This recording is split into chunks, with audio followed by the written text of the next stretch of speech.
Constitutional crisis territory? I think so. And constitutional crisis territory? I think so. And MAGA men being a little fragile with their egos? We got a lot to talk about tonight. The stake starts now.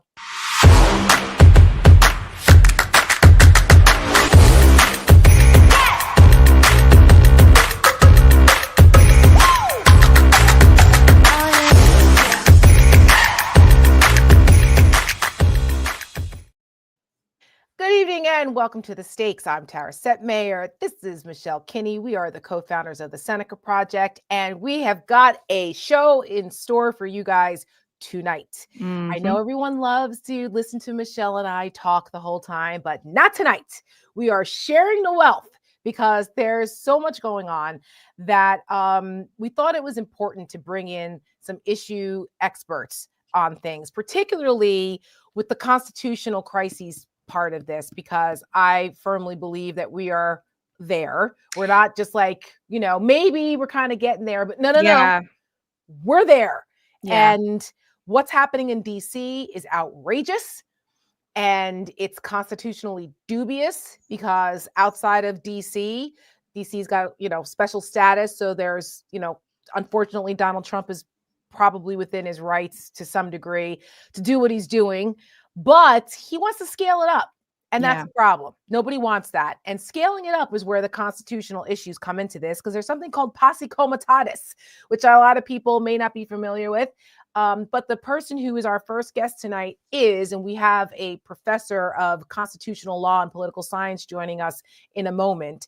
And the second half of the show is where I think everyone should get their tea ready, and popcorn or a beverage of an adult nature if they like, because our good friend Julie Roginsky is going to be joining us, because Julie and I both had quite the experience this week on CNN on the same panel as Mr. Scott Jennings. Woof. And, we used to think it was a one-off, or, it's just a here and there, we'd have some conflict. But no, over the last week, I was on CNN twice, which I thought I'd been banned after it'd been months.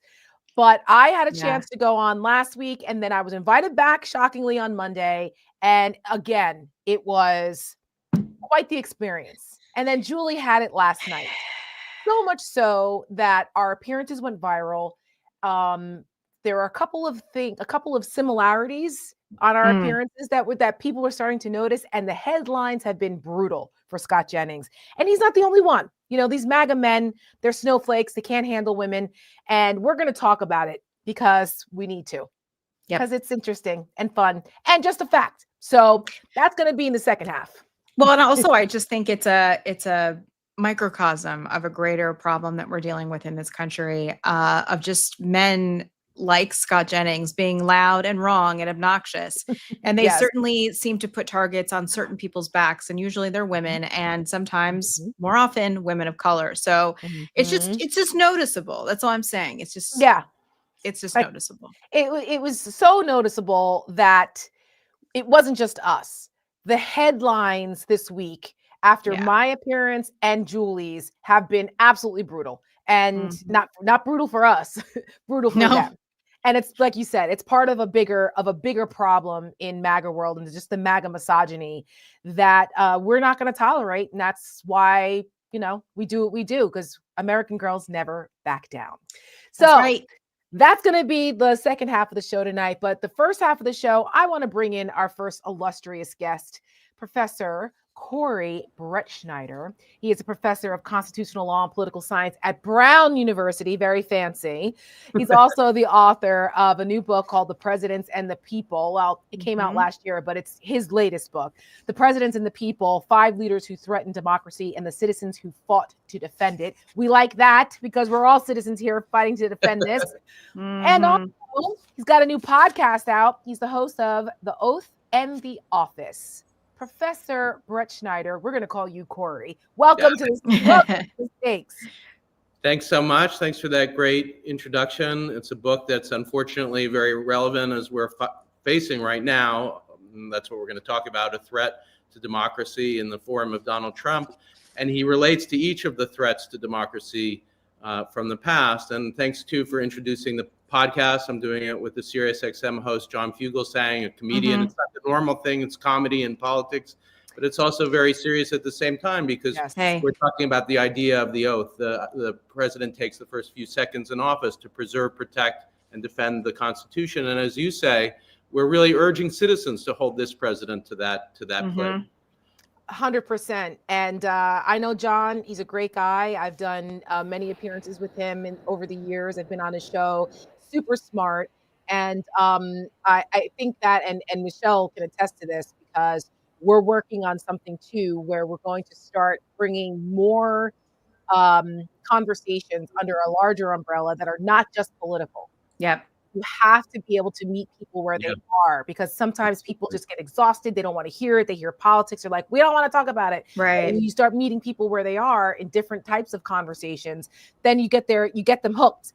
And then you kind of, you weave it in. So, so I think that's a great idea. And not to mention, comedy is anti-authoritarian, just by nature and throughout history, right? Yes. I mean, that's the way that it has to be packaged a lot for people to be able to digest it. Yes. Yeah. In fact, I think the question of whether we still have a democracy is largely, can you still make fun of the president? So far, we can. I don't know how much longer. He certainly doesn't want to allow it. Right. I mean, talk about that in the first episode of the book. And I'm so glad that you both know John. I mean, part of the dynamic and what makes it, I think really, it's been about 5 months that we're doing it, is, he's hysterical, but he also will ask questions and say, that concept just seemed way out there. What do you mean by that? And we really don't want to just do a show for people who are already interested. We're trying to bring them in. Yep. And to save some of the listeners who might think, oh, well, Joe Rogan, maybe that's very funny. And think, maybe there's a different, more serious way to think about some of these things. So.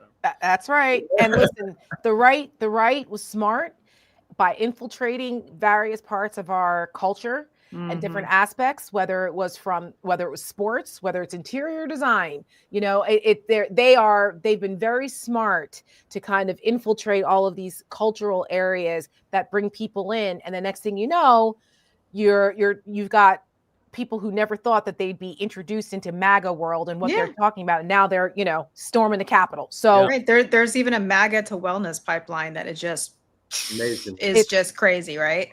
Crazy. And I know we're on YouTube now. John and I have a YouTube station, The Oath in the Office, and we've got to win back so many of these people who have strayed into territories that are terrible for the country.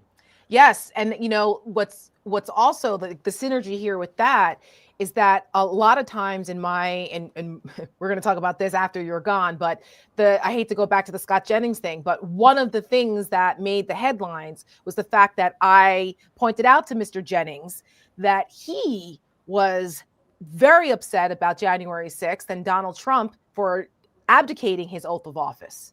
And I read his words back to him. Yeah. And he didn't like that. Yeah. But it's an appropriate conversation starter for this conversation because I think too many Americans take for granted what it means to take an oath of office.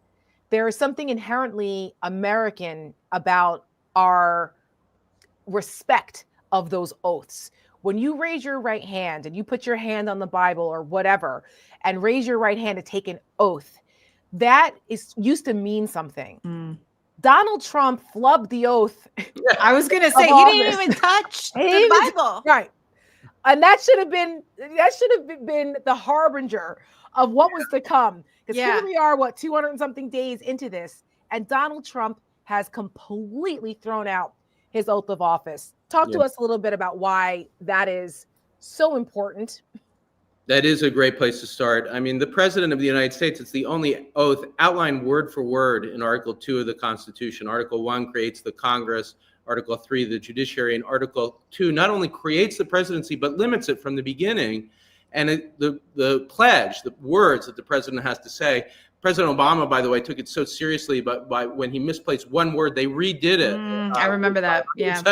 That's how seriously he took it. And it's a pledge to preserve, protect, and defend the Constitution of the United States. That's the job of the president. That's the primary job. And of course, what this president has done is, from the beginning, promise, I wrote a book that was the precursor. The Oath in the Office book is the basis for the podcast, and it's about just how many things he said when he was running in 2016 that was a shutdown of the Constitution, a pledge to torture the families of suspected terrorists, threatening to shut down the libel laws so that he could sue people into oblivion for saying things that he didn't like.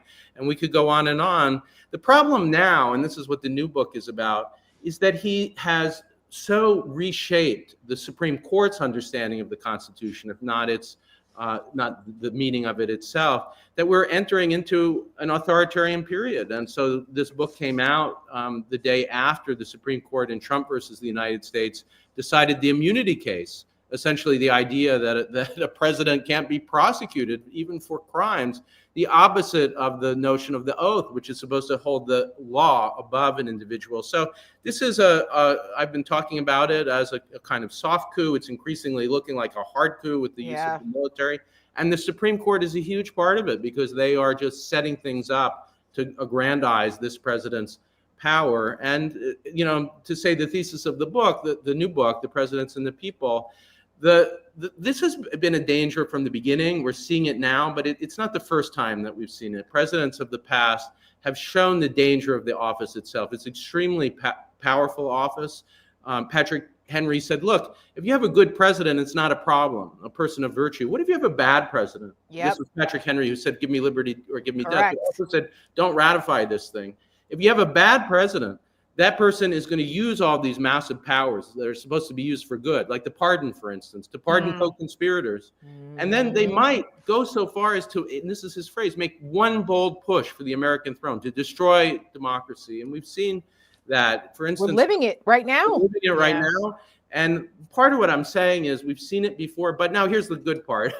We've seen it before, but we've won. And how have we won? Supreme Court has made it worse, but citizens, and Tara, this is where you began, have brought us back from the brink by calling out authoritarian ideas of the Constitution that presidents have had in the past, or presidents who have just disregarded it, and restoring the democratic idea. So the heroes of the book are citizens like the newspaper editors who were prosecuted under the Sedition Act by John Adams. The real hero of the book is Frederick Douglass, who teaches us how to read the American Constitution based in the principle, as he puts it, of we the people, not we the white people. Some lesser known heroes like Ida B. Wells and William Monroe Trotter, who really called out Woodrow Wilson in real time for his, not just his white supremacy, but his white nationalism. And the unknown heroes of the grand jury that tried to indict Richard Nixon. And although they failed to do so for reasons we can talk about, I talk about how that spark really should be a spark for all of us now. All of these people should encourage us to fight back against this authoritarian moment. Well, just because I have to take a point of personal privilege because you brought up Ida B. Wells, who's one of my heroes who I admire. And I have a quote on my email from her. You probably noticed in my Seneca email signature. Right? It's my signature. I have a quote from her in one. I have a quote from her in one, and then I have a quote from Orwell in my other one. But I invoke Ida B. Wells all the time. And you, in chapter 8 of your book, you talk about you're coming kind of out of the Frederick Douglass portion of it and what he did and how the country had rolled back a lot of his legacy on fighting for civil rights and what Ulysses Grant did and, what unfortunately President Johnson did. And then, what Hayes did as kind of selling out the civil rights of our country that ushered in Jim Crow, and how Frederick Douglass kind of passed the torch to Ida B. Wells to take on the fight. And as we named our organization the Seneca Project after the Seneca Falls Convention, and we have such respect for the suffragists, and she was one of them, and she was the one who said, "I'm not marching in the back," when Alice Paul and them tried to say, right? She was like, "Screw you, no, I'm marching right in the front where appeasement of any kind, like hell no." Right? That's right. So I love her. But in chapter 8, you talk about the name of your chapter is Nationalizing White Supremacy. Yeah. And people forget what Woodrow Wilson did and how that happened. And you go through a bunch of examples. Can you talk a little bit about the comparison to what Wilson did to what we're seeing now? Because I would argue we're nationalizing white supremacy again. Yeah, absolutely. I think each of the shutdowns of the democratic constitution that you see by these presidents are reflected in the current moment. And that's certainly true of Woodrow Wilson. I say he's certainly not the first white supremacist president. You mentioned Andrew Johnson, also a white supremacist president. But he is the first white nationalist president. And one of the things that I did that, we've known certain things about the horrible things that he's done. For instance, the resegregation of the federal government and the military is the most famous, the showing Birth of the Nation in the White House, the celebration of the Ku Klux Klan.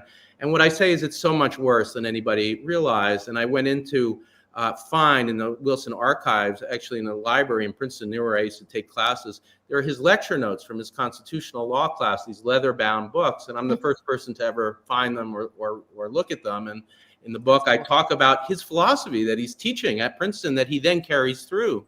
And what he says is the president, he rejects the traditional idea of the separation of powers. He says the president is the first among equals. He's really beyond any of the other branches. Certainly, he saw it as a he, I should say, Wilson. Of course. And he says the job of this president is to create national efficiency. Okay, that doesn't sound so bad, but here's where it gets frightening. What's in the way of national efficiency? It's what he calls friction. And he says this in the lectures. And what is friction? It's integration. And so he really eviscerates the legacy of Douglas, eviscerates the 13th, 14th, and 15th Amendments, rendering them essentially meaningless because he says it's up to the states to say what they mean. And at the same time that he's undoing the national protection of civil rights that came after the Civil War, he's building up the power of the state to pursue efficiency and anti-friction, by which he really means white nationalism. So it's not just that he shows Birth of a Nation and spreads it around and supports it. It's that it's based, I show, on a textbook that he wrote, scenes actually of Birth of the Nation. And if that sounds far-fetched, his roommate at Johns Hopkins University, where he did his PhD, was the author of The Klansman, which is the basis for Birth of a Nation. During Red Summer, this horrific mass murder of Black Americans, he gives speeches around the country stoking racial violence. I mean, it's frightening, and I quote what he said during these moments. During a period of racial anti-Black violence in Washington, D.C., he refuses for days to call out any, and this sounds familiar. Sound familiar? Yeah. So the parallels are just really the cultural spread of white supremacy, the undoing of the civil rights, 1964 Civil Rights Act, to make it a white rights document. You see all of that in Wilson, who's taking a document that after the Civil War was devoted to Douglas's phrase, equal protection, gets in there, and he's undoing all of that in the name of a nationalized white supremacy. It's a Jersey guy I'm not proud of. Go ahead, Michelle. I remember in the beginning, well, I would say since the beginning of Donald Trump's first term, everyone says, well, he can't do that. He can't do that. The courts will stop him. And I think that we're seeing now more and more that I don't know that the courts are going to stop him. He's just going to do whatever the hell he wants, and no one's stopping him. And unfortunately, we're watching the Democrats largely just kind of stand there with their hands in their pockets and go, well, maybe next time we'll get him in 3.5 years. I don't know that he's going to leave. I don't know that any of us know he's going to leave. So I say all that to talk about, back to the Ida B. Wells and the suffrage movement and the 19th Amendment. Now, there is a more mainstream idea that is percolating on the right about repealing the 19th Amendment. Yep. And just to remind our audience before I ask the question, that took not only decades, but the actual vote itself came down to the Tennessee legislature. There was a young man, a 24-year-old young man named Harry Burns, something like that. He was the last vote to make it happen. It really came down to the wire. And so I always look at that. Well, what made him vote? His mother. It came down to a letter from his mother. Who basically said, I raised you, do the right thing. Do the right thing. Make me proud. For me. Yep. And so I always look at our right to vote as women fragile. Because there's so many people who don't want us to have that right anymore. And so can you talk a little bit about this? People talking about it and how real it could be, because I don't think people are really taking this seriously.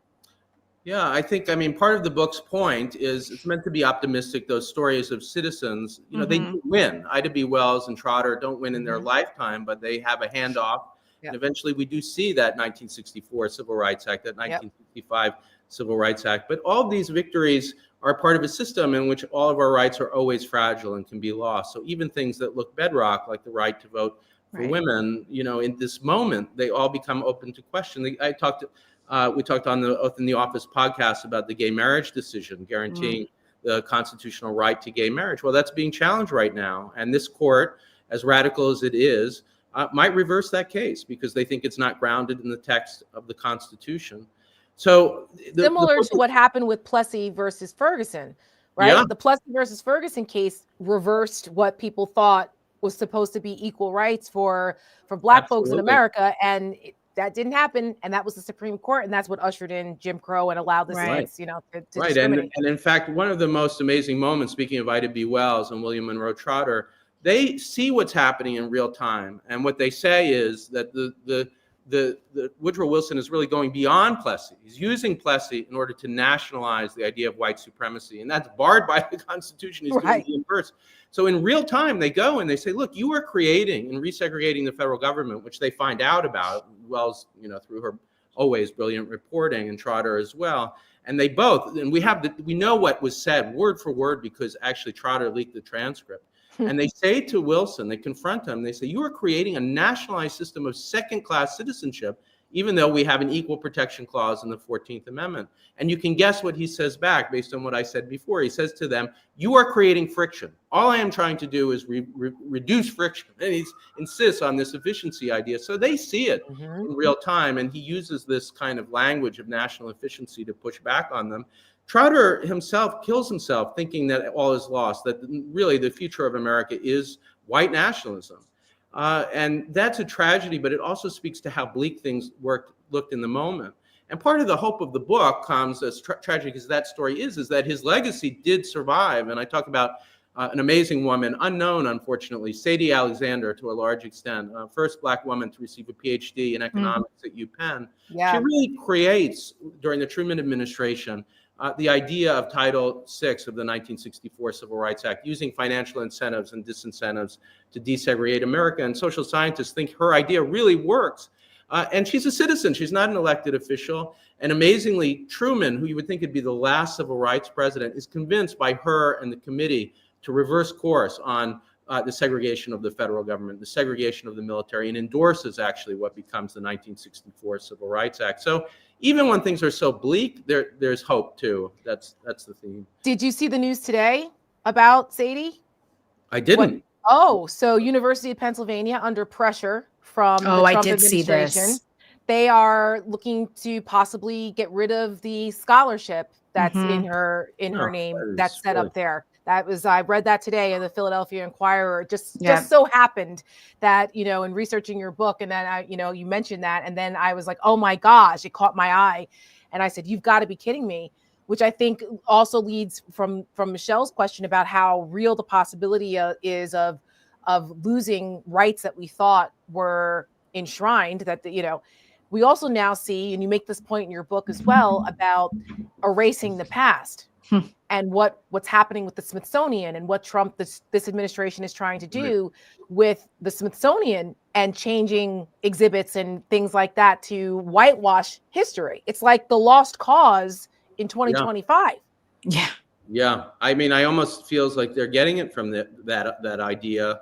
Wilson was part of a larger movement, a historian and political scientist, to erase all of the gains of Frederick Douglass, the gains of the Grant administration. The victory of Douglass really comes in the creation of the Department of Justice and what are known as the Enforcement Acts, which prosecute more than 1,000 white terrorists throughout the United States, people who in the 1868 election, which really was a referendum on the idea of equal protection, are murdering Black voters.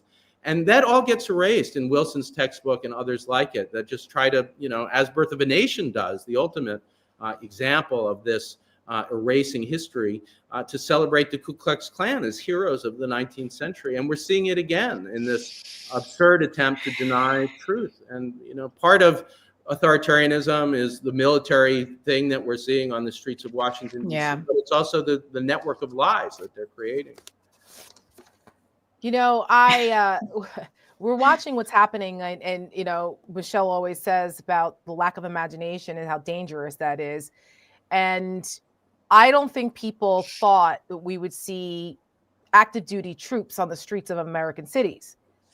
We warned about it. I know. I'm like, we did. I mean, I think all of us probably here could see this coming from a mile away. Of course. And I mean, you wrote a whole book about hello, this is what happens when you've got presidents that kind of act like kings, but then there were citizens who fought back and were able to beat that back. That came out before the election.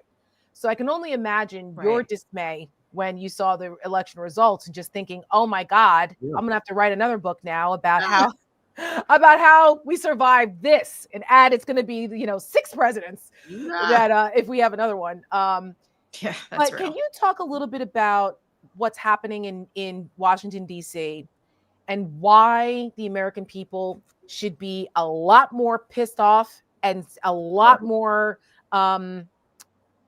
judicious about what's going on in Washington, because it's coming to a city near you if we don't do something about it.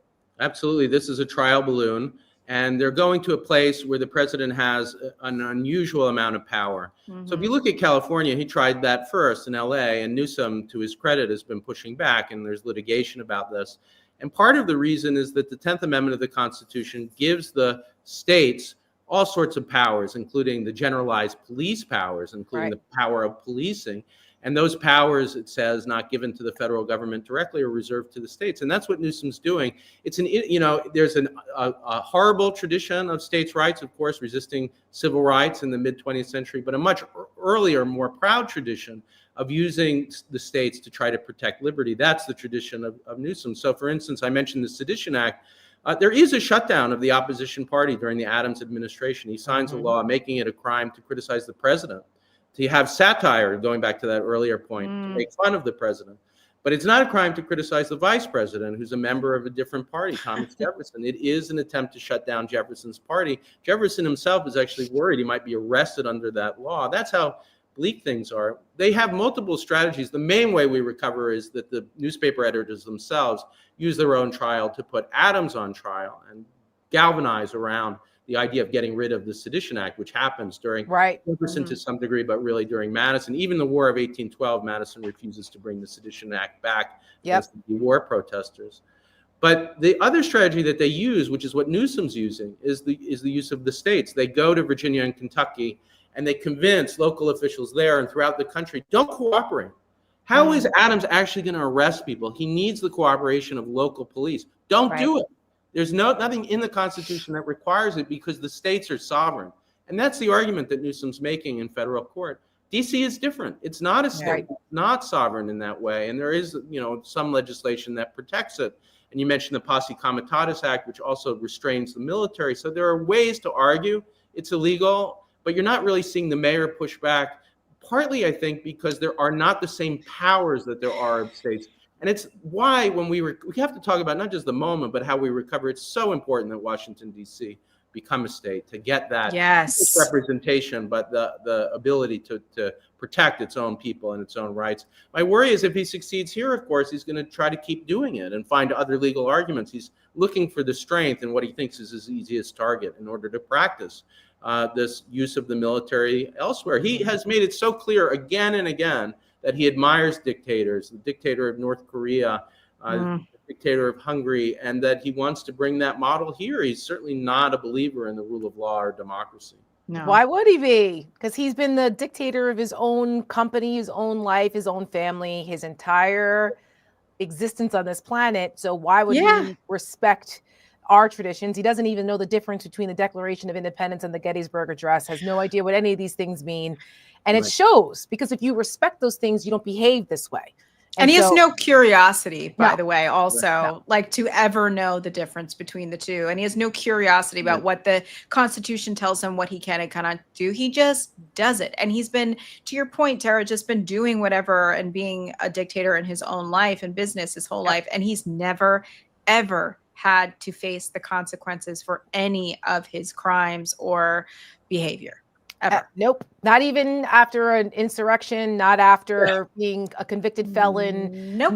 none of it, which is the most frustrating part about watching all of this unfold, because we often say that no one is coming to save us but us. And we have to have a firm belief in the power of the righteous anger of the American people to push back. And that's what we do here. That's why even though we sometimes we understand the absolute exasperation of what's going on, but we can't, that's part of the tactic, right? They want to wear us down where we just give up and just acquiesce to it. That's why we often say, do not obey in advance. Because once you start doing that, that's the march to tyranny. And once you lose democracy, it's difficult to get it back, if ever, without a war. Right. And we're all trying to avoid that. In the final moments that we have you, Corey, leave the folks with some hope, because in your book, you dedicate the book to your mother-in-law. And you say the book is dedicated to the memory of my inspiring mother-in-law, Virginia Wise, a champion of children's rights and believed in the power of committed citizens to realize the promises of democracy. Leave us with some hope. Yeah, and thank you for reading that. Yeah, sure. It is dedicated to my mother-in-law, who I talked with extensively about the book. She was a lifetime defender of children's rights at public counsel in Los Angeles and in other places, working with the judiciary on Native American rights, also in Massachusetts. And, our kind of gal, we like her. She is, definitely. And she didn't live, unfortunately, to see the book published, but she knew the thesis. And she was so excited about it because it reflected her work and that of her peers. And, part of the hope, I think, of the book comes from the fact that it's not just that they fought the good fight or they fought back, it's that they won. I think that's the crucial thing. These editors did defeat the Sedition Act and Adams. They did create multi-party democracy. We would have had something much more like a dictatorship if Adams won the election of 1800.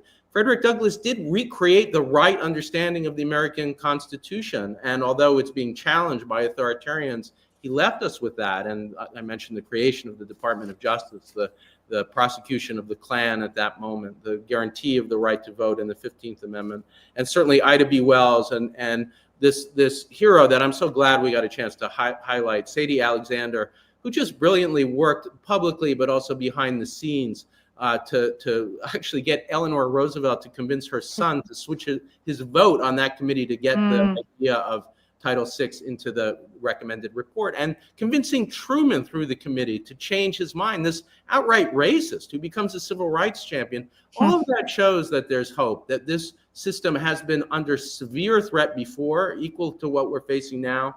And we've not just fought back, but we've prevailed. And that's why I really am hopeful. It's not a guarantee, but it is hope that we can fight back. And we have no choice. We're not going to give in to this. Amen to that. I think we can all agree that we're not going to go down easy. And, but it's up to us, ultimately up to us. And we have prevailed before, but with each time, there requires an even more sense of urgency and dedication. And I often say the most committed wins. So that needs to be us. We can't be the generation that loses democracy. Oh, That's what I say. No. Professor Corey Brettschneider of Brown University, thank you so much. Get his book. Michelle, you just put it up. Yes, yeah, let me put it back up. The people, 5 leaders who threatened democracy and the citizens who fought to defend it. Check out his podcast, The Oath and the Office, with John Fugelsang. And we are appreciative of your time, Corey. We'll have you back because there's so much more to talk about. I'd love to. Thank you so much for what you're both doing for this conversation. It gives me hope, I should say, too, to see that you're doing this show and that you're speaking out in this way and speaking out on MSNBC and CNN. The more of us doing this, it builds a movement, and that's what we're doing right now. And I do think we'll prevail. Amen. Thank you so much. Thank you, Corey. Thank you. All right. What a delight. It's like if we all had history professors and poli-sci professors that were that interesting and dynamic, I think a lot more people would be into it. Listen. This stuff can be very dry. It can be very,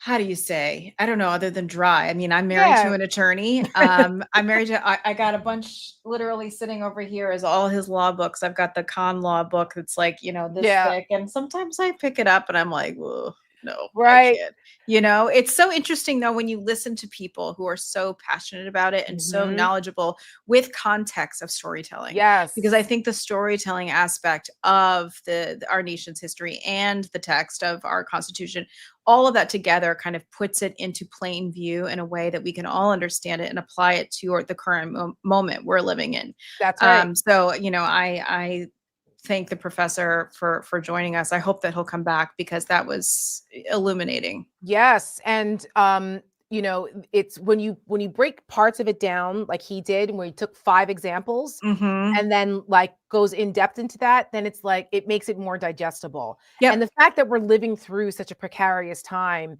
unprecedented in a lot of ways, but also not in some other ways. Yeah. It's good to know that there Some of are that I examples. didn't realize Yeah. what he was. I was like, dang, that Right. we came close before, Right. Like you forget about what happened with Adams and like Mhm. you miss that part of Hamilton. You know what I mean? Right.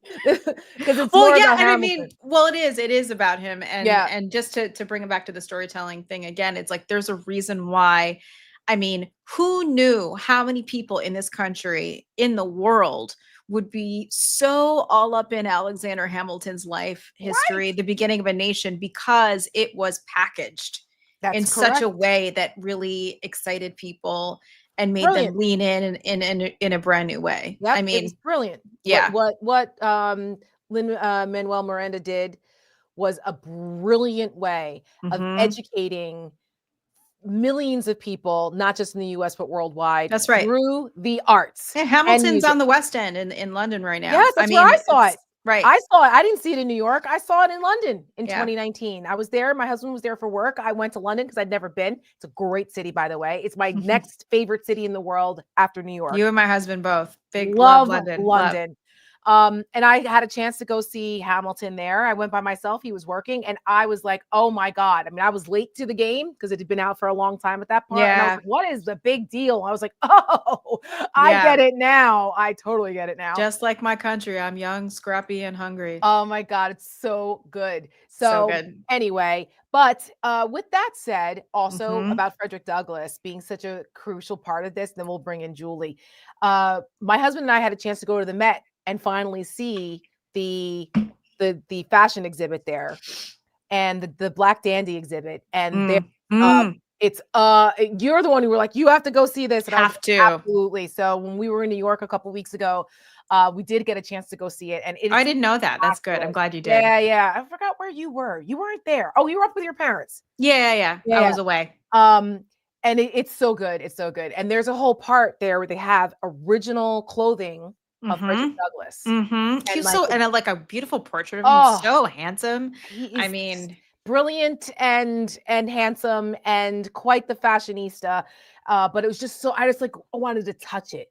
Like yeah. my mom and I have this thing about where we like smell things. Like and sometimes she'll like taste it. Like when we're down the shore, she'll like go to like a shell and like taste it. But like you just want to touch things. Yeah. When I was in Israel and I was sitting on the same steps where Jesus preached, it Wow. was just like intense. Man. I'm like, you just want to you want to take it in with all your senses. It's true. And it was the same thing with that exhibit. You can't touch it though, but like as close as you could get to touching it. Beautiful. It is just beautiful. Unbelievable. So anybody, if you get a chance to go to New York and go see that exhibit, I think it's there until October. Please do. I mean, do. I was talking when we went because we're members of the museum, and so we were there like kind of early on, and I was talking to one of the security guards, and they were like, it's not ever like this, like any of the exhibits. It's not. And we were like shoulder to shoulder trying to make our way through it. And that's how much it, I think was resonating with people. And it was really important because listen, I mean, fashion we went on a Monday. We went on a Monday afternoon and it was packed. That's what I was mean. Like, it's a freaking Monday. I'm like, don't people work? Yeah.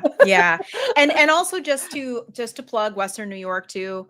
If you go to Rochester, Frederick Douglass, there's a great monument, memorial to him, because there was a lot of the abolitionist movement that went on in Central and Western New York. Susan B. Anthony. Seneca Falls not far away. So if you get to Rochester, go, please. It's great. It's very cool. I actually spoke at the University of Rochester, and they had a reception at the Susan B. Anthony something or other there, which is very cool too. So I mean, there was some controversy with her and the black suffragists, but like you said, yes, nobody's perfect, but you know, she had her role too. Yep. Well, speaking of having a role, we are about to bring in our good friend Julie Roginsky to talk about the role that a certain individual plays every night on CNN. That is just, I can't. It's just too much. We've had it. And it was just so much after last night. I was at a concert last night because I'm a yacht rock person and I'm a nerd and a total 80s chick. So I was at a concert to see Men at Work, Christopher Cross, and Toto. And I was thrilled. My husband was making fun of me, but I give him credit because he likes some of the yacht rock. He didn't know Toto so much until Africa came on. Listen, like, Africa's like catnip. Let me just tell you. It's one of the greatest songs ever. So I suggest everybody watch the Yacht Rock documentary on HBO. It was produced by Christopher Cross's daughter. So that's pretty cool. But you learn really like a lot of the stories and how it came about and all that. It was great. So anyway, so I was jamming out, but then we started getting messages that something was popping off on CNN, and I knew Julie was on. So I hopped in our group chat and I was like, what's going on? I'm getting messages. And well, let's bring Julie on in. Welcome, Julie. Hello. Always on time. Oh my God, another great song. Toto song. The better Toto song. It is the better, like, more on brand for them. Africa was so off brand, they almost didn't make it. There's a whole story about the guy who wrote the song and how it almost didn't make the album, and it's like their greatest hit ever. But yes, I would like to say also that the lead singer, well, the guitarist guy is, and then the other guy, I forget their names now because I'm losing it, but they were fantastic and they hit all the notes. Every one of them, I was listening very carefully. Nailed it. They were shredding. The guitar solos were amazing. The drummer was killing it. And they have a new keyboard player who's like 27 years old that's got the hair like from the 80s, who looks like he was born in the wrong era. Could sing his ass off. So I was in my 80s girl glory all night. You know that Rosanna by Toto was written about Rosanna Arquette because the lead singer was dating. Yes. Really? Yes. I know that because of the documentary. Yes. Oh, I've never even saw the documentary. Oh, I'm so good. That old. I just know this stuff. And I'm not even a Toto fan. I'm not even a yacht rock fan. Although I will go to the grave. My husband loves the Eagles. So I took him for his birthday a couple of years ago to the Eagles concert. And I was like, why am I at this yacht rock concert? Well, there's an argument whether Eagles is yacht rock. They are 100% yacht rock. I mean, I would agree that they're yacht rock. Yeah, they're yacht rock. Yes. But yes, so anyway, so while I was there jamming out, I'm getting these messages and I'm like, oh my God. And then Julie's texting us in the commercial breaks. So it started with me on Monday. Well, actually with me last Wednesday and the whole Scott Jennings thing. And then Monday, and then you last night. Michelle, I think you have some clips for those who did not see it. Oh, let's start with Julie. Let's start with Julie. This is the one you sent me. Actually, before we start with Julie. Yeah. Okay. I have a theory, actually, before we start with me. Yeah. I have a theory. Did you guys watch Seinfeld? Yes. Yeah. Okay. I have a theory that Tara owned Scott Jennings on Wednesday night. Because Tara brought up, last night was Thursday. On Wednesday night. Oh, I'm sorry. Tuesday. Well, there was last week. I'm talking about Tuesday, right? Tara owned Monday. Tara owned him on Tuesday. I keep forgetting what day it is. Monday. Because Tara, I don't want to give away the spoilers here, but it's relevant to my theory. I just came up with this theory like 10 minutes ago. And I immediately posted it on YouTube and it's getting traction. So Tara owned him on Tuesday by reminding him that before he got on his little moral high horse about the cops being deployed, the federal police, the National Guard being deployed to Washington, that perhaps he should stop,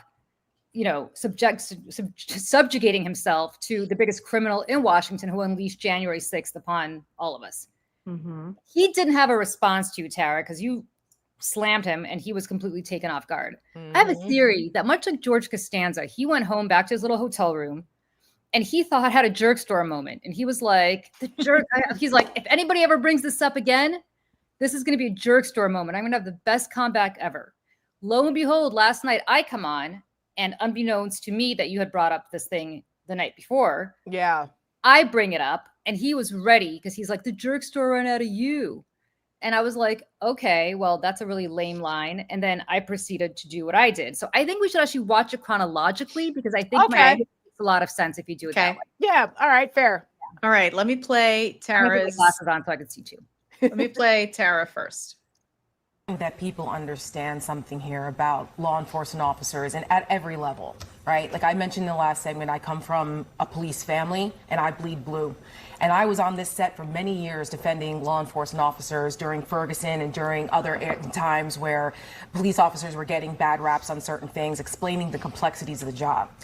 And it really is something that I just cannot tolerate when Trump supporters are trying to sit here and act as though Donald Trump supports and backs the blue. No, he doesn't. You look at what Donald Trump did and what MAGA has done to the police officers who defended our Capitol on January 6th. You want to talk about spitting in the face? Donald Trump spit in the face of every single one of those officers who took that oath to protect and serve on January 6th when he pardoned those insurrectionist bastards and who wanted to take down our Capitol and stop the free and fair peaceful transfer of power.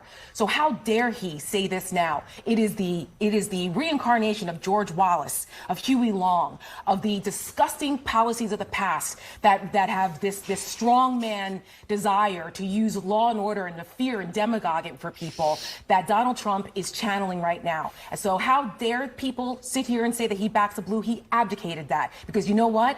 He did not protect or defend the Constitution, and he violated his oath of office. You know who said that? You did after January 6th. And that's exactly what he continues to do right now with the way he is throwing around our military, our police, talking about moving us to other states. This is something people should be very concerned about. All right. Ooh, so that was great. Ooh. And he was like, huh? Like he didn't expect you to go there, right? But which I don't understand why, though, because I did it last Wednesday when we were talking about the Confederate statues being reinstated in D.C. and Arlington Cemetery. I went and pulled up an old op-ed he wrote in 2015 praising Nikki Haley for removing the Confederate flag from the State House in South Carolina. And he went on this whole thing, this whole self-righteous thing about how he doesn't think that those type of monuments should be in the Capitol in Kentucky. And there's this big, other thing that's in Kentucky that he passes with his kids and how he doesn't think that we should engender those values anymore. So I did the same thing to him last Wednesday, and you would have thought he would have been ready for me Monday. He wasn't. And then he was, but he unfortunately, Julie, you got the ire on Wednesday, but Tara made headlines even before Julie went on. So here are some headlines. This is from, I guess this is from today, but it's all about the same. Scott Jennings stunned into silence by brutal Trump receipts. Okay. Yeah. And then I found, this is Wednesday, January 6th. This was published at 4:36 p.m. on January 6th, 2021 on CNN.com. Opinion by Scott Jennings. Title: Trump caused this insurrection and every Republican must condemn it. And I'm just going to read the beginning here because this is literally an insurrection, Scott Jennings says. The fact that the U.S. military hasn't secured the seat of our government already is a failure of leadership by the commander-in-chief. President Donald Trump caused this insurrection with his lies and conspiracy theories about the election process being rigged against him. It was not stolen, but this madness was fomented by the president and his top advisors over the past several months. His attorney, Rudy Giuliani, at a rally on Wednesday, called for, quote, trial by combat, end quote, to a roaring crowd. Yep. That's the guy. Passing the baton to Julie. That's our boy. But then he went home and obviously was embarrassed that those Daily Beast headlines came out and was like, I got to think of a good comeback. And so the good comeback is I'm going to interrupt somebody and be personally offensive to them. So why don't we watch that?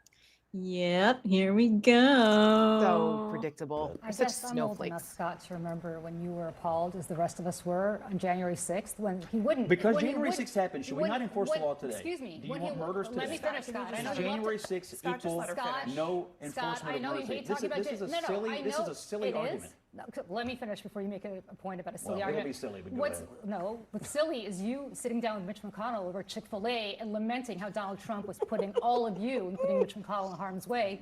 But I guess now you're so. I wasn't in harm's way. I was in Louisville. No, your then boss, your friend Mitch McConnell certainly was. But now January 6th was a now bad that- day. Can I finish? Murders are also Can bad. Can I finish? He didn't deny it. Can I Can you finish? just let her finish? Scott's gonna. Well, if she wants to come out here and take pot shots at me, He looks right at the camera too, like Good a. argument. I'm not gonna Scott, lie. Scott, just let her finish. I don't even know that we've even heard the argument No, yet. we heard it. We No, heard no, every day. that you were Scott. doing. All right, so go ahead, Scott, I Julie. know you're thirsty for that Senate seat. But I'm going to Again, say. I mean, you allow this every night. Scott, just You give me allow it 1 every day. second here. Let's just let her finish, please. Okay. Just one Listen, second. I know you've got the And I picky will let thing you going on. respond. But here's what I'm going to say. What are you thirsty Jan- for? Some kind of relevance out here? No, actually, Scott. I mean, Okay. I don't know what you do for a living. Go ahead. Really? I elect a lot of Democrats. Let Scott, me- but let me just- let me finish my thought here, please. Can I just finish what I was about to say, which is that on January 6th, he could have deployed the National Guard. He chose not to. Now, today, because somebody named Big Balls got beat up allegedly, he wants to deploy the National Guard to a place that has had a 30-year low in violence. And we all know that he is doing this because it's a power grab. He could have done this when this district was actually in danger on January 6th, but he didn't. And I think that's what's so offensive. He talks about backing the blue. He talks about law enforcement. He didn't give a damn, Scott. And you agreed back on January 6th. He didn't give a damn about those police officers and about the safety of people in Washington, D.C. Today, because he wants a power grab, he's doing this despite the fact that every statistic shows that Washington, D.C. has not been safer in the last 30 years. That's the How point is I'm that trying going to to make. fly? I mean, when you Look at him. Look at him crossing his arms like a child. Ben Ferguson did the same thing when I destroyed him too on Monday. They So here's the problem with him. He is like a Timu Fox News guy. That's what I'm going to call him. And the reason I'm going to call him a So Timu wait, Fox News wait, guy wait, is because wait, wait.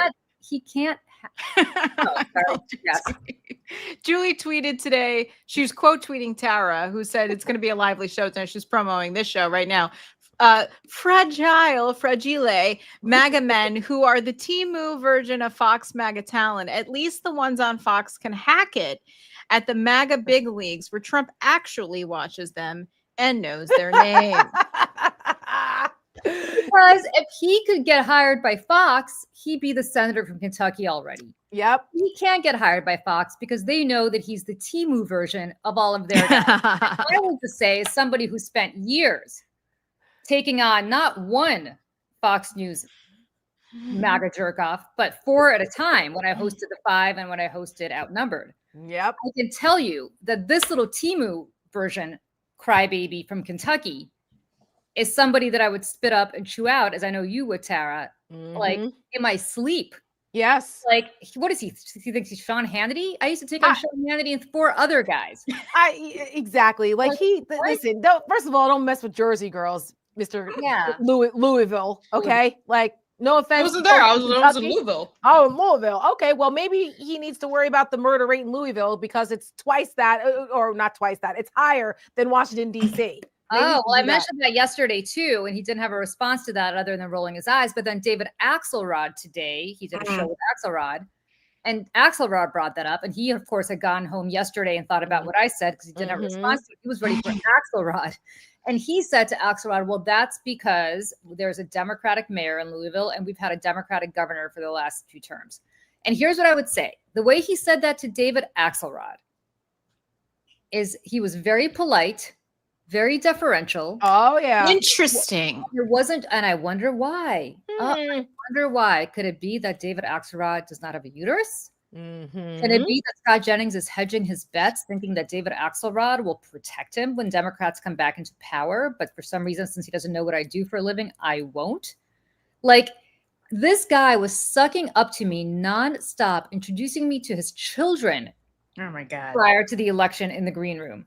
To whom Who apparently doesn't know what you do for a living. Right. I don't know what I do for a living, but apparently he was introducing me to his children and sucking up to me just in case I did something for a living that could be helpful to him, But now that Trump has won, apparently it's okay to go after women again. And that's what I mean by him being a Temu Fox guy. The Fox guys just do this as a thing. They don't really care who's up, who's down.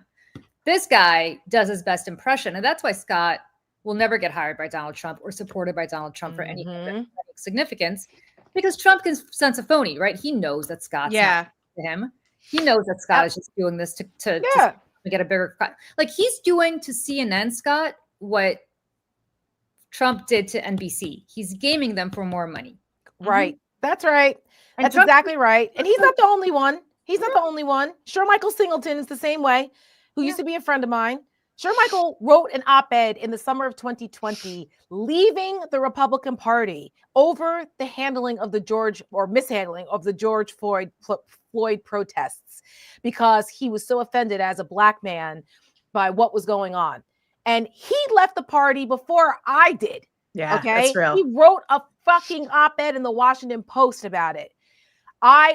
People also forget that he was fired before he even stepped foot in the office at the Department of Housing and Urban Development, because he was a big Ben Carson guy. And sure, Michael had a nice cushy job, like as deputy chief of staff or something under Ben Carson at HUD. And then the loyalty tests of 2017 happened, and they found out that sure, Michael was actually a Never Trump guy. He had written many articles about Donald Trump, including articles that I edited. I was his editor. And so, but nobody knows that, because I missed the op-ed where he said he rejoined the Republican Party. Right. And is now shilling for Donald Trump for money. Okay. Because guess what? He wouldn't have a contributorship at CNN if it weren't for that.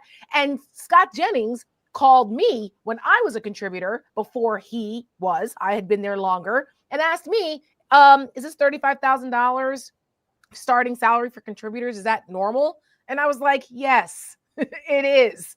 So, I mean, the absolute performance of these guys is so infuriating. And that's why they don't want, what does it say? Yeah, Jennings told Catherine Ravel, where did you come from? What do you do? Now, he was an economics reporter for the Washington Post at the time. Correct. She used to kick his ass too. Yeah. And she's on maternity leave, I believe, right now. She's over at MSNBC. And she's on MSNBC. So we won't see her on that panel again until she leaves that network. But she's great. And if you don't, for people at home, she's the one who challenged him to make the salute. Yep. If Elon Musk wasn't throwing up a Nazi salute, then you do it right now, Scott. And of course he wouldn't. Yep. Yeah, no, she was great.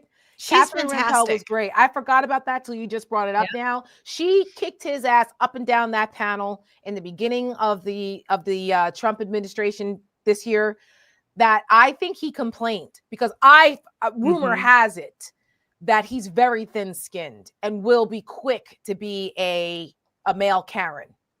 Yeah. Scott literally cries to the CNN producers to get the female panelist 86th. He's so weak. I've heard this. Yes. I guarantee you, I will not be back on that correct. I guarantee it. Especially when I said that he's like, filleting Trump. It'll be like, oh my God, heavens to Betsy, you can't use that kind of language. How else do you describe what he does every day? Right. I know. Especially given where he was. And he was dying to get the job that, what's her name? Caroline Leavitt. Dying to be the White House press secretary. I mean, laughable. He was never going to get that. He's not a woman. He's not blonde. He's not attractive. Like, that was never going to happen. Right. That's how unrealistic he is. The problem for him is Donald Trump has no clue who he is. No. Ironically, he's an apostate. He was a Mitch McConnell guy. That's why I brought up McConnell yesterday. That's why I said yes, he is thirsty. What I said yesterday. I said he was thirsty for a seat. That's why I brought up McConnell. I said, your friend Mitch McConnell, and he wins. Because he does not want it out there that he was Mitch McConnell's buddy, and they were sitting around eating Chick-fil-A in Louisville and talking about how much Trump sucks. Well, that's why CNN hired him, because he was Mitch McConnell's guy. Right. That's why they hired him. And this is why I want to bring up Julie's other tweet today, because Scott Jennings was, posted one of the clips. Murder is bad and Trump is right for trying to prevent them. Dem. But January 6th, no, I still have no idea who this person is or what they do for a living. Okay.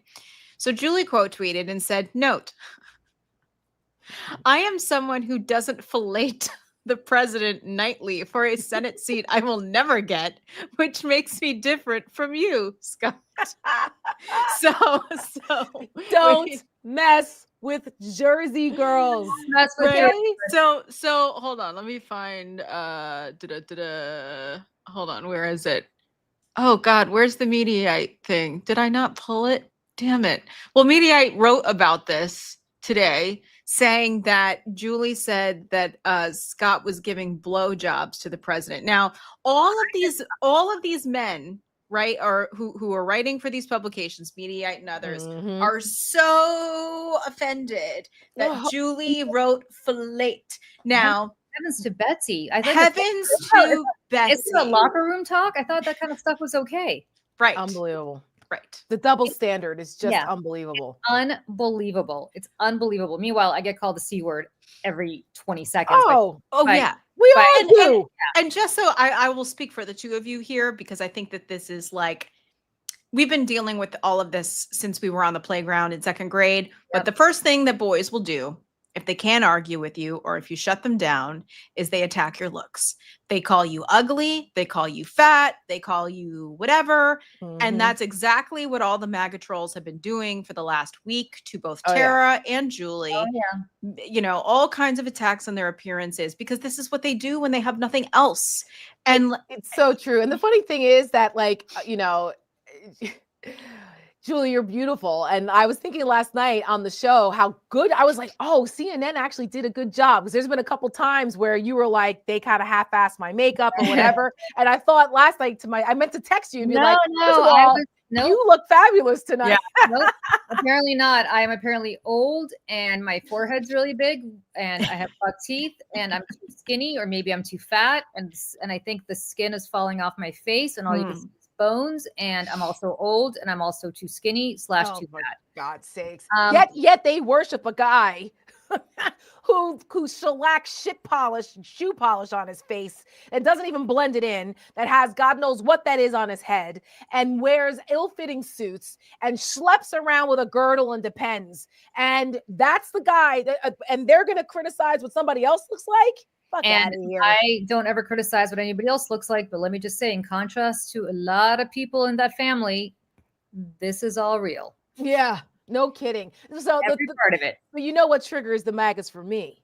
It's my blonde hair. Right. How dare I? Cultural appropriation. Cultural appropriation. Because they say that it's white fit, girl. Right. You're culturally appropriating white people, and that's not your natural hair color. And I'm like, okay, again. First of all, my mom is blonde. Just so everybody understands, I'm biracial. My mom is blonde. So I will never apologize for lightening up my hair and looking more like my own mother. So, well, speaking of lightening up one's hair, this is what Donald Trump does. I mean, has anyone seen like the poof of cotton candy that is like living on top of his head, and like the dark skin that he keeps creating for himself, which is, again, is he culturally appropriating people with dark skin? I am. Right. He's culturally appropriating people with orange skin. I don't know who they may be, but that's the Oompa Loompa demo. I mean, it's so absurd. Do you guys know? It's not a wig, by the way. It's not a wig. It doesn't come off. Unlike whatever that is on Donald Trump's head, mine doesn't come off. It's gonna like crawl away. Flap. What does Michael Cohen say? The flip flop flap, or whatever he calls it. It's like well, and the thing is too. Do you guys know who Caleb here? I hope I'm saying it right. Caleb Huron. He's a comedian. He has. I played the clip on our other show about Elon Musk and stuff. He's a podcaster, comedian, gay guy from the South. He's like super funny. He was the one, and I wrote this in a group chat last night. He went on Z-Way's show and said that Donald Trump is like an old school gay because. That's where he got it from. Yeah, that's where he got it from. And Z-Way was like, wait, what? He goes, no, like he would have been. I mean, look, it's like the spray tan and the hair and the whole thing. Like he would have been a great red carpet Liberace, you said, right? He would have been a great fashion police. Like Reddy was like, well, sweetheart, I don't think that dress is very good. And like he would have been great.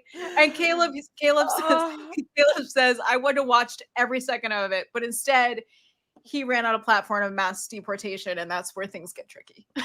He loves musical theater and shows. Yes, that That's too. true. He I mean, loves Phantom was Evita. awesome. He loves. Okay, what straight guy do you know who loves Phantom? I'm sorry. I'm not I don't general. know any. I don't know about Phantom, but my husband loves West Side Story, and he's straight. Different. Different. No, Different. Yeah, yeah. Jerome Robbins' choreography Yeah, exudes Different. Yes, very different things. It's yeah. not like, gold. Listen, he's turning the Oval He also Office, loved cats. He also loved cats. Okay. Okay. right. Likes cats. which I can't talk. Like, listen, Okay. Cats is the worst show wait. ever. My husband was obsessed with Cats. No. See it, and so we went to go see it on Broadway, and he was The like, revival? The The new revival. one? Yes. Ugh. and he was like, I don't Why know are what there that so many was. cats? I know. I was like, I don't know what that was. The original was Nobody really does. good, but this one was awful. We're Oh. 75% into the show and they're introducing new cats. I Like, know. why? And we love cats. We're childless cat women. But I just don't need it. And I No. also don't need them breaking the fourth wall and coming No. up into my seat. I was like, Yeah. I don't want to be in the show. I I paid for a ticket. I don't want to be know. in it. I saw the original Cats back in like 1981 or 82. I did too. I went with my Buckley school. was in it, and I I loved remember sitting there being like, "Oh my God, what if Cats really is now forever? The show will never end." I think that's what got me allergic to cats. I think I was okay. Oh with my cats. God. I like the original just because it was cool with the cats because you couldn't follow along. I was like, Yeah, it 10. just seemed It was we're just at Disney what- World at that point. yeah, But- but the new version. Anyway, we're getting sidetracked. But Donald Trump, though, yes, and like his style. I mean, he's turning the White House and the Oval Office into like this set of Phantom of the Opera, and Or it's tacky Saddam's palace, but yeah. or Saddam's palace and or both. Yeah. Which but Where's you the know, candelabra? We need The Liberace. It's coming. It's You know coming. it's coming. He's going to walk out on Jesus. stage when he hosts the Kennedy Center. Sorry, the Trump Kennedy Center honors. I I got it straight. He's gonna row himself in like in Phantom with a mask. Michael Crawford serenading him. Oh, I don't know my who said it. God. Somebody said I think it was on Stephanie Rule last night. One of the guests, I was listening to it in the car on the way back from the concert. He was like, oh my God, whoever's producing that show, Donald Trump is going to host it. He goes, that person's going to kill themselves and like to get out of it. They're like, absolutely. could you imagine? He quit. The producer quit. Oh, The guy- see? the guy- he quit as soon as Trump announced that yesterday. He quit. I would have too, wouldn't you? He quit. The poor guy quit. I would have too. There's no way. I don't blame. I mean, here's the thing. It's like, so I know a lot of people in DC theater, DC music, and like, because the Kennedy Center Honors uses a lot of the same people, a lot of the same performers and like musicians and things like that. And I just cannot imagine that any of them are going to want to participate, except for maybe Laura Osnes, who is a Broadway actor who's MAGA. And she's been kind of excommunicated from the Broadway community since she refused to get vaccinated. But, this is like, she's probably going to be the only one. Well, who's gonna? I mean, just so people understand, the Kennedy Center Honors are not live. It's not like the Oscars. Yeah. Okay, Right. It's taped. It's Yeah. taped and edited and aired later. Mhm. Who the hell is gonna edit that? You can't. He can't. He's going to huge. ramble. And he's gonna ramble and do, and be like, I don't know what I'm doing, or what do we do? And then he's gonna start talking about like January 6th and how the Kennedy Center should be called the Trump Center. I'm telling you, it's gonna be a disaster. I hope nobody watches it because they shouldn't. It's a disgrace. Michelle knows that I'm like heartsick it's over what they're devastating. doing because the Kennedy Center is one of my happy places to Yeah. go, And I can't. a beautiful. It's beautiful. Like all this bullshit. If you've never been, or you've never you listen. All this crap. Oh, it said I saved it. I was like, no. The Kennedy Center is impeccably taken care of. It is clean. It is pristine. It's like the velvet carpet has like never been touched. Like It's a living memorial to JFK. That's why it's so well kept. It is a living memorial, and he's coming in and fucking it up. It's terrible. And what's fascinating is like if you're Robert F. Kennedy Jr., who I think is like the brain is so damaged he doesn't even realize, but like, oh my God, your entire family legacy is being wiped out. And by the way, I'm not talking about running for president in 4 years, which I mean, who is? RFK Jr. Oh, He's getting- Jesus. God, I mean, like Jackie's Rose Garden is gone. I can't. Kennedy Center will soon be named the Trump Center. Well, not even be the Trump Kennedy Center. It'll Oh just my God. be Center. And The pretty Air cool. Force One was also a Jackie Kennedy thing. The color, remember, Mhm. of Air Force One was from her. yeah, and now it's And all now it's going to be that tacky, awful, red, white, and blue, like the Trump plane, if we ever see it. He's bringing UFC fights to the White House, which again, like, is this not a place of like business? Do we not transact work there? Like, what is going on? It's Where's he going to set it up on the South Lawn? Yes. Yes, they're gonna put an Yes. octagon on the South Lawn. And listen, I'm a UFC fan. I don't want that shit on the lawn of the White House. What are we doing? You guys, I let can't. me tell you something. On 9/11, I told you guys this. I was working in the Senate, Mhm. and the streets were obviously abandoned at night, and for a variety of reasons, which we don't need to get into. But I was stuck with the Senate, whereas everybody else got to go home. And that night, the senator who I was working for, John Corzine, who lived in Colorado, for people who know It's a Washington, very nice place. it's a very nice place. He was a very wealthy man. Yeah. We drove down an abandoned Constitution Avenue, past the White House, past the South Lawn, and you saw across the Potomac the Pentagon burning, smoldering, and you saw helicopter after helicopter after helicopter landing on the South Lawn. And that was really the only sound, is the whirring of helicopters and fighter jets flying overhead. And to me, I always associate the South Lawn as I've been to the Easter egg roll since then with my son. I've been, how many times have I been past it? Yeah. But I always associate the South Lawn with that moment. And to think that that place is being desecrated. It's a place where kids gather to do Easter egg rolls. It's the people's house. It is like, I mean, it belongs to us. It belongs to the American people.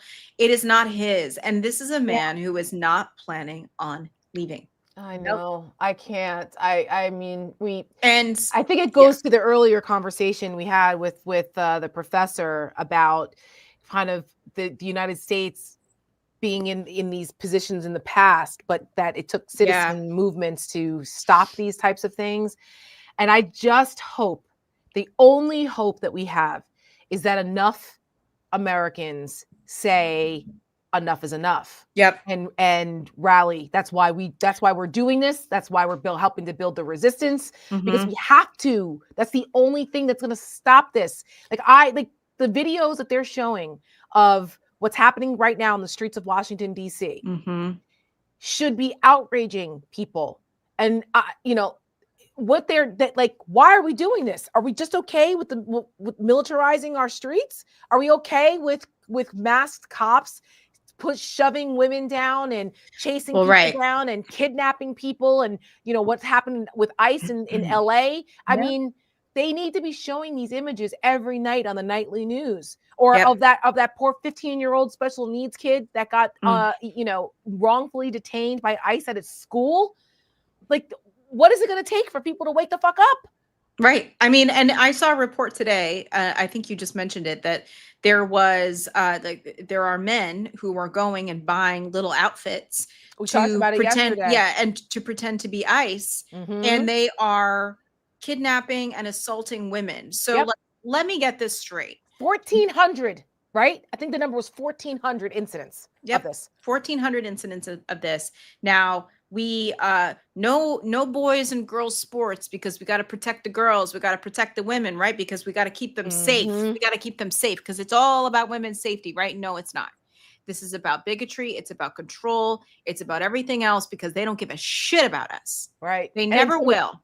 It's also intimidation. And it's a chilling effect on all of us. Yeah. And casual observer, you asked why we don't hear about this more. Like, I'll tell you why I don't hear about this more, because they'd rather have Tara and me get into bitch slaps with Scott Jennings. Exactly. They'd rather have that for ratings, because I assume the ratings are good, because obviously everybody was talking about it the last 48 hours. Yep. Than to sit there and to say, you know what, we're going to stow the bullshit commentary from both sides. You know what? I don't need to be there either. We're going to stow it, and we're going to have reporters look you in the eye and tell you what is going on in this country. We're going to tell you that tomorrow Donald Trump is flying to Alaska, not Russia, even though he thinks he's going to Russia. He's going to Alaska. He's meeting with the Russian president, a convicted, not convicted, but a wanted felon on the world stage who is kidnapping Ukrainian children, putting them in cages in Russia, kidnapping Ukrainian men, castrating them so they cannot procreate and have more Ukrainian children, and forcing them to fight against their own country at gunpoint. But it's a peace deal, though. It's But going to be but like, but negotiation, yes, Julie. Like, it's, and the other thing you guys probably didn't hear about, because of course it got no attention, because of course the shit that got attention, Tara, was the stupid cat fight with Scott Jennings. right. Is that Trump has offered up Yeah. rare earth minerals in Alaska to Vladimir Putin. To Oh stop. my God. I missed that too.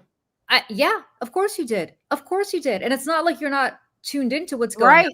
It's that nobody's talking about it. And that's how we slide into authoritarianism more and more every day. And to bring it back to our original debate here with Scott Jennings. They have because yeah, this is the stuff that's happening at CNN. These are the people that we are celebrating and giving awards to, is Jake Tapper for the Truth Seeker Award. Oh my God. Yeah. Yeah. The Truth Seeker Award for what? That Joe Biden has dementia? Okay, Jake Tapper, where's your Truth Seeker Award for where Donald Trump has dementia? The guy talked about grass for a good 5 minutes yesterday. Which he thinks he's going to Russia tomorrow. He didn't say that once as a misstatement the way that Joe Biden might have. He said it twice and not in a way. And he talks in the third person. He talks in the third person about himself. Like, I mean, could you imagine if Joe Biden did that? Well, Joe Biden right? Joe Biden likes this. Joe Biden Hunter Biden. Joe Biden should have gotten the Kennedy Center Award, and Joe Biden maybe should host it. Yeah, and Joe Biden's staff said no. They insisted, because I said no, I don't want to host, but they insisted, and so I'm going to, and it's going to be great. And like, I just want to say, since we have the three of us here, is like, there's a couple things that we've been talking about in the group chat too. Is like, yes, it's going to come down to the citizens. Yes, it's going to come down to the people. But also there are some voices that are rising to the top here. Gavin Newsom being one of them. We've been very critical of him, but he is meeting the moment. He is not just doing what we are asking for. He is doing what we have been begging for. And like, here's just a little clip of him. I think it was today. Up. Oh, damn it. Up. You will not have a country if he rigs this election. You will have a president who will be running for a third term. Mark my word. I wasn't exaggerating when I said that I received in the mail a Trump 2028 hat from one of his biggest supporters. These guys are not screwing around. They're selling them in the White House. The most corrupt president in history. He doesn't believe in free enterprise, crony capitalism. He is wrecking this country, wrecking the economy. He's a lawless president. Wake up, America. Wake up to what's going on. Listen, and he and the lovely legislators of California, like, they're coming out swinging, because they're like, you know what? It's now or never. It's now or never if we do not get up. Like, listen, the end goal can be that we don't do these stupid fights where we're like, trying to add seats and we're doing this and that. Like, that's the end goal here, but we cannot start there. Because we cannot be that's not how we're going to do things. Well, we're going to have to. Well, and you know what pisses me off? You've got Arnold Schwarzenegger, who's out there talking about the threat to democracy that Donald Trump poses, which did, I think, one of the best videos in the history of the Trump era, which is talking about how his father was a Nazi. So good. So good, right? And how he became embittered, and like, the Nazis never win. In the end, you're going to end up being alone and miserable like my dad. And it was just an amazing video. So Arnold Schwarzenegger is a really smart guy, despite the whole thing, right? He's a smart guy, and the redistricting commission was under him, wasn't it? It was, and he owns it, and he is coming out swinging against changing the law. Oh, Jesus! And my thing is, you know what, Arnold Schwarzenegger, like, and his kids are Kennedys. If you're going to play by the Weimar rules, right? When the Nazis are burning the Reichstag, good analogy. Guess what's going to happen? Your dad's going to end up being bitter for the rest of his life because the Nazis are going to take over. And by the time it's all said and done, it's going to ruin a lot of lives, including your father's. Yeah, that's a great point. And so, it's not just him. It's all of these like sort of Democratic-leaning billionaire guys who funded the way it's done now. And I get it. Listen, I have worked on redistricting for 30 years. I have worked only. Oh, is that what you do for a living, Julie? Oh, I didn't know. I right? didn't even, actually, I don't know who you are. Yeah. Or what you do. Who are you again? I'm here to tell you that every 10 years, I actually come out of doing whatever else I do for a living to work on redistricting in New Jersey, of all places, Tara. Mm-hmm. And I will tell you that it is incredibly difficult to do it when you have to deal with a commission. You cannot, you have to worry about a tiebreaker. You have to worry about actually doing it the right way. You can't just run roughshod, even though in New Jersey, where I've done it, the Democrats control the legislature overwhelmingly. Yep. But yet you still don't get the map that you necessarily always want because you have to worry about a tiebreaker. It is the right way to do it. I agree. Yes. Listen, I worked in Congress for a California congressman in 2010. And that was, where they were going through I think one of the first times that commission did the redistricting. It's a whole thing. Yeah. And it's tough and it's a real pain in the ass. But it's democracy. It's democracy. However, that is not where we are right now. The one side is unilaterally nuking up and building a whole arsenal of nuclear intercontinental ballistic missiles. Mm-hmm. And the other side's like, oh, I don't know. We really believe in peace and love. So we're going to continue our whole denuclearization program. No. And we're going to order more paper clips. Yeah, we're going to order more paper clips. For the reports that we're going to write. So you want to turn. We're going to wear suits in the park to do interviews. I'm sorry. Yeah, exactly. You want to turn. Yes, thank you. Michael Scott, my DNC chair. Sorry. Yep. You want deterrence? You better weaponize your ass. Yeah. And that means that if Texas knew that New York and California, which are incredibly populous states, and New Jersey, could all of a sudden pick up more seats, they might think twice about doing it. Yes. Mm-hmm. And we don't need people like Schwarzenegger. Even if you feel like that, and I get it, don't say anything then. Yeah, keep your mouth shut. Because it's not helpful. It's not helpful. It's not helpful. Yeah, we're in a guerrilla warfare fight here, folks. Exactly. And a lot of this too, it's just like Michael Wolff, if you guys don't know him, he's a biographer on Donald Trump and everything. He's been talking about Donald Trump, and what he's been saying in the White House is that I need something big because we need a distraction from the Epstein files. Mm-hmm. And so that's what a lot of, and listen, we're going to have to chew gum and walk at the same time because it's like, we're going to have to do all of it. And they're suing everybody and anybody who's making also a connection between Melania Trump and Jeffrey Epstein. And Hunter Biden actually referenced Michael Wolff's writing. So I have two clips here. I'm just going to play them back to back. So there's a follow-up here because he got a letter from Melania Trump's lawyers saying that he needs to retract and apologize. And this is what he had to say. Here, maybe to give you the platform to apologize to the First Lady for your statements that you made about her possible connection to Jeffrey Epstein. Fuck that. That's not going to happen. Back to that. I don't think that these threats of a lawsuit are add up to anything other than a design distraction, because it's not about who introduced whom to who. I don't know how that's in any way rises to the level of defamation to begin with. But for $1 billion. The fact of the matter is that this is about hundreds, if not over 1,000 minors, children who were raped by Jeffrey Epstein. And I don't believe in guilt by association alone, but the connections that become they're so glaringly obvious that I think they're trying to use other things to distract. And I also think they're bullies, and they think that $1 billion is going to scare me, which is the fact of the matter is that if they'd like to go, I have this to say to them. If they want to sit down for a deposition and clarify the nature of the relationship between Jeffrey Epstein, if the president and the first lady want to do that, and all of the known associates around them at the time of whatever time that they met, I'm more than happy to provide them the platform to be able to do it. Man, he is his father's son. Oh my It's God, crazy. he sounds just like him. It's so. I know, looks just like him, Oh and like God. MAGA was like, Hunter Biden seems so scared. He must have talked to his lawyers. I want to be like, bitch, he graduated from Yale Law School. Exactly. Like, He's not a dumb guy. No. And also, he's had his dingaling on display in Congress. Okay, smoking crack with hookers. You think that I know. this is for him? Right. It doesn't He's get not any worse than scared. that. You know what I mean? But please, he's in the fuck that era. Good for him.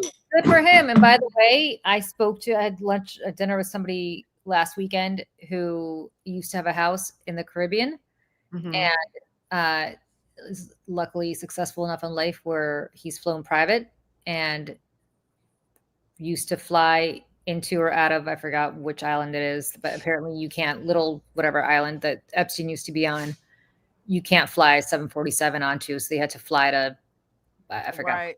Saint- Wherever, and then wherever, like, puddle jump over. Yeah. So I guess like they were parked next to each other.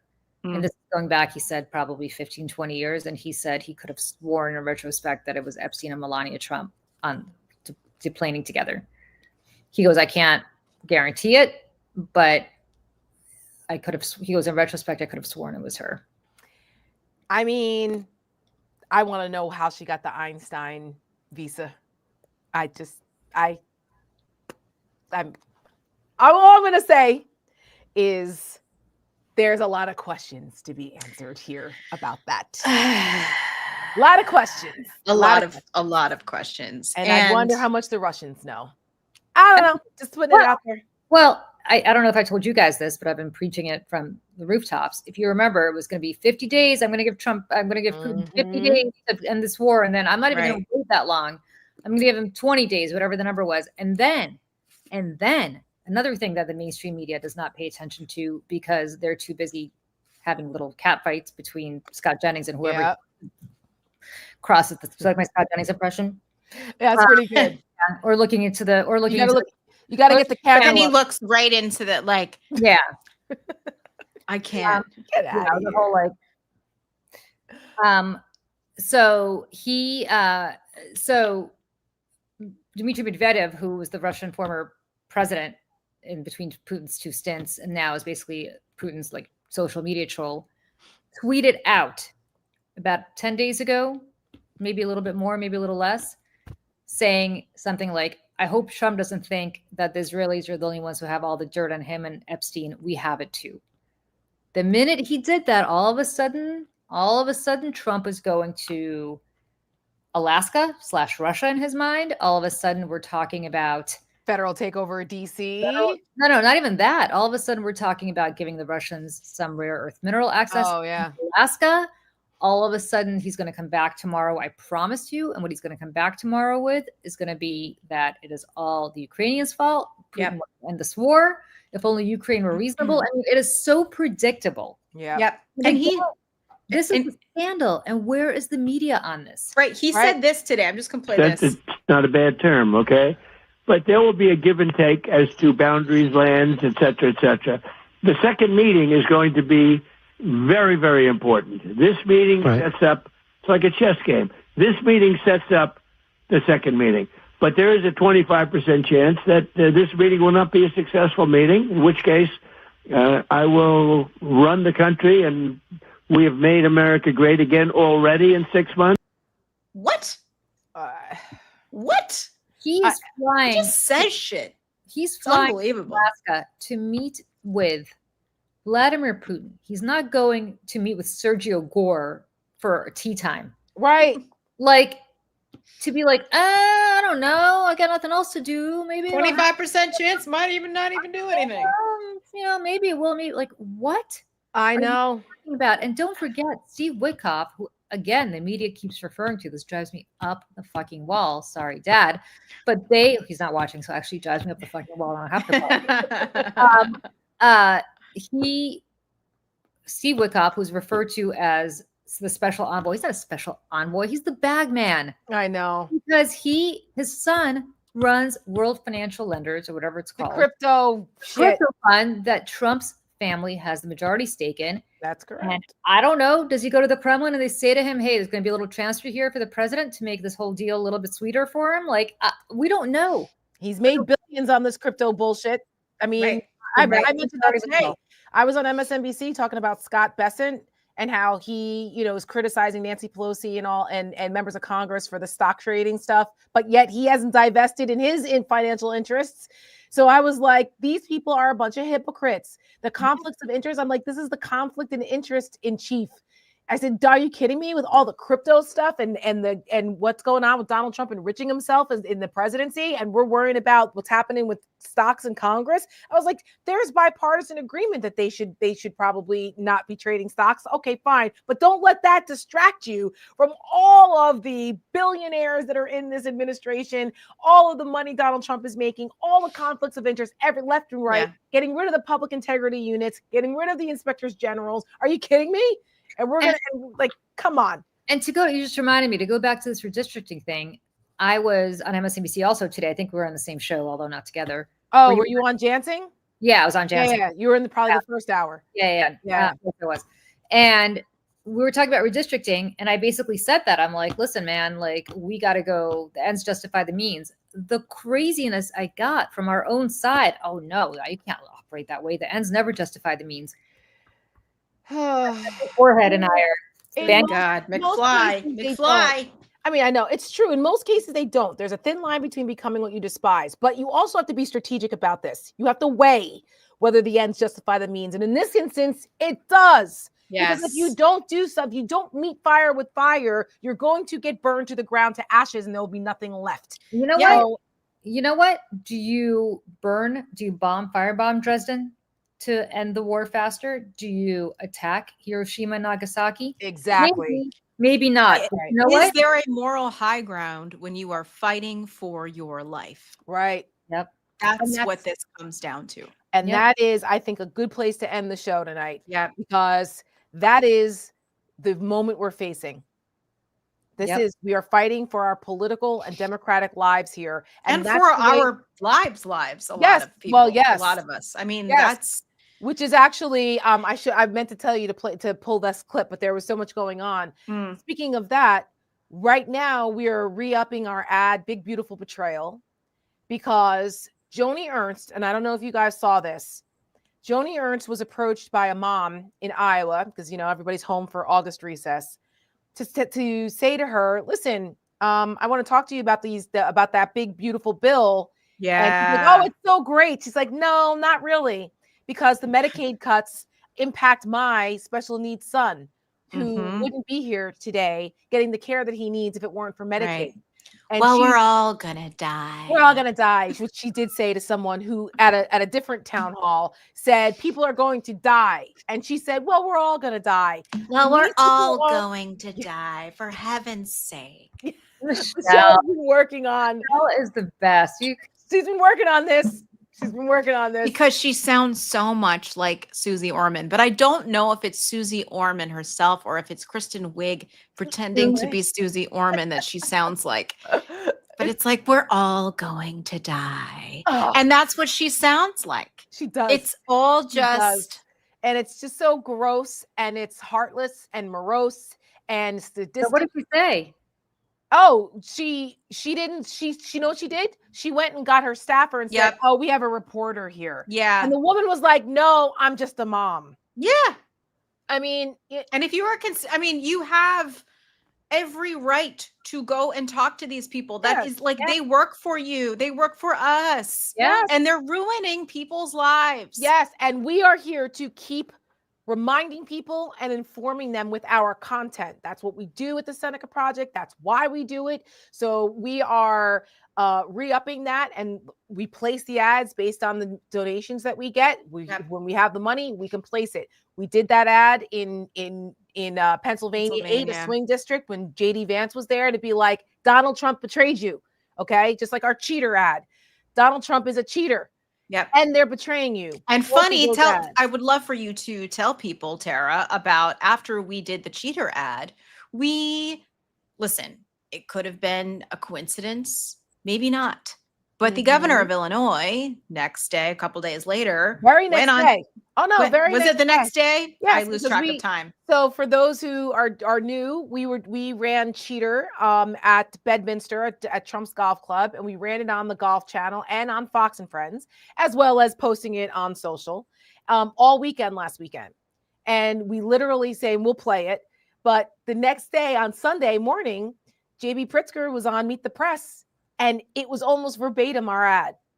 And he talked about how Donald Trump is a cheater, how he cheats in golf, cheats on his wives, cheats in business. And now he's trying to cheat the American people by stealing the election with redistricting. We were like, I guess we know what we're doing. I was like, what?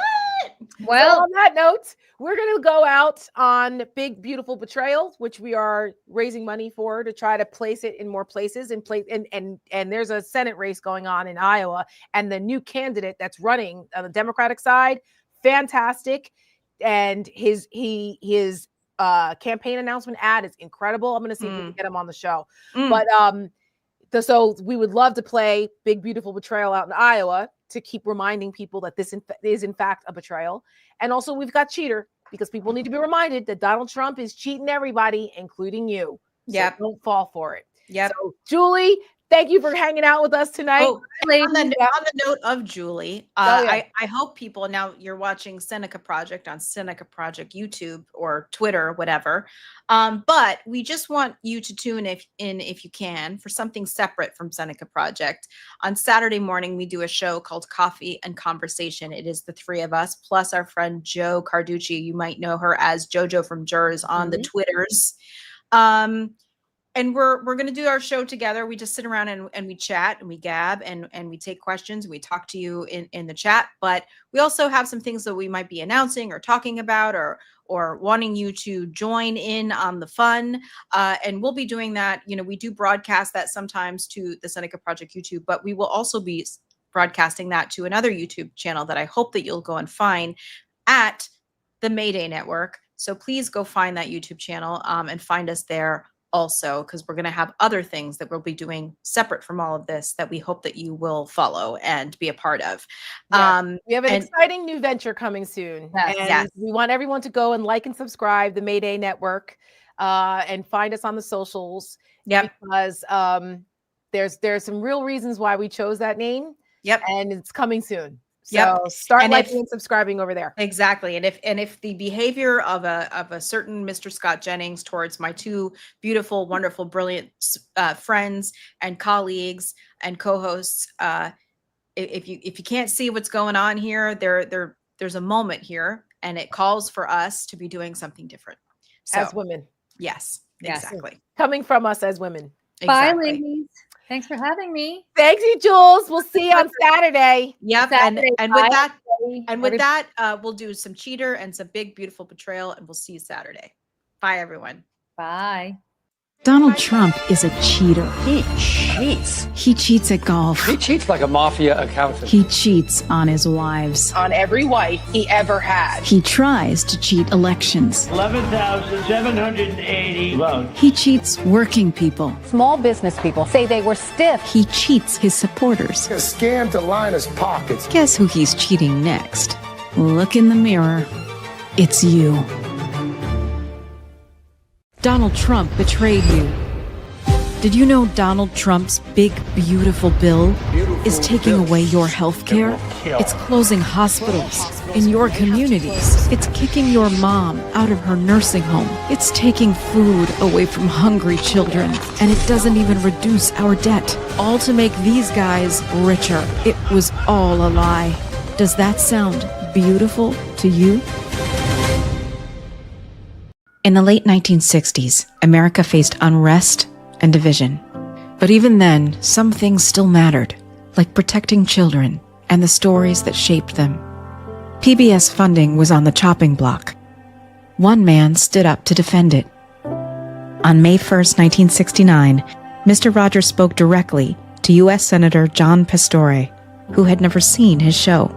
And I'm proud but that day, to present Mr. Rogers to you now.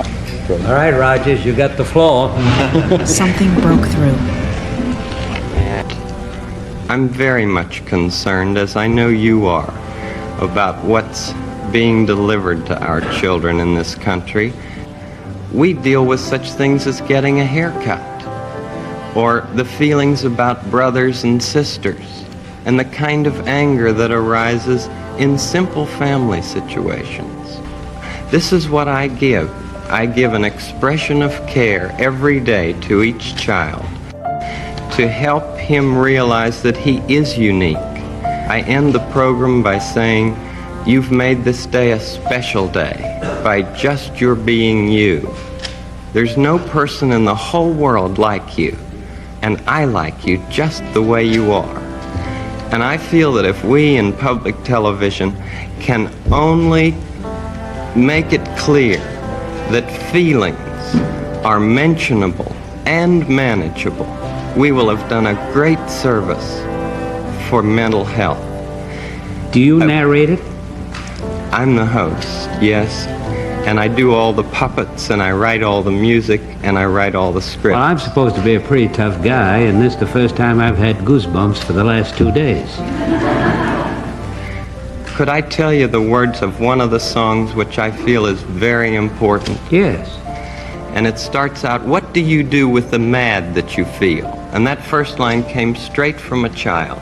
What do you do with the mad that you feel when you feel so mad you could bite? When the whole wide world seems oh so wrong, and nothing you do seems very right. It's great to be able to stop when you've planned a thing that's wrong, and be able to do something else instead, and think this song. I can stop when I want to, can stop when I wish, can stop, stop, stop, anytime. And what a good feeling to feel like this, and know that the feeling is really mine. Know that there's something deep inside that helps us become what we can. For a girl can be someday a lady, and a boy can be someday a man. I think it's wonderful. I think it's wonderful. Looks like you just earned the $20 million.